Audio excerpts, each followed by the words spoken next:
Un giorno di manifestazioni, giovedì è un secondo giorno che quello clou e coincide con lo sciopero generale di venerdì 3 ottobre. È fitta la scaletta del Global Movement to Gaza del Veneto, già attivo mercoledì nell'imminenza dell'avvicinamento alle coste palestinesi della Global Flotilla. 500 persone si erano radunate sull'Iston a Padova per poi partire in corteo fino al portello dopo l'abbordaggio di imbarcazioni della flottiglia da parte delle forze israeliane. Fra gli attivisti presenti esponenti di Pedro, Udu, Rete degli Studenti, Medi, Arci e USB.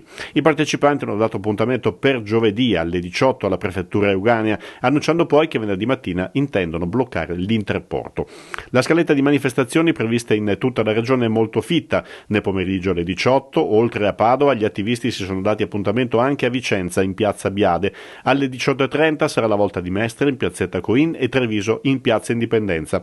Alle 19.30 sarà la volta di Riva degli Schiavoni a Venezia e a Conegliano in Scalinata degli Alpini per chiudere alle 21 nei pressi dell'ospedale di San Donà di Piave. Venerdì la protesta salirà di grado con la combinazione dello sciopero generale. A Venezia doppio corteo per bloccare il Ponte della Libertà con doppio ritrovo alle 9 in campo Santa Margherita e a Mestre alla stazione ferroviaria. Gli altri concentramenti di attivisti sono annunciati a Verona alla stazione di Porta Nuova, a Vicenza fra Cittadella degli Studi e il parcheggio dello Stadio Menti e a Tiene in stazione e al parcheggio dell'autostrada.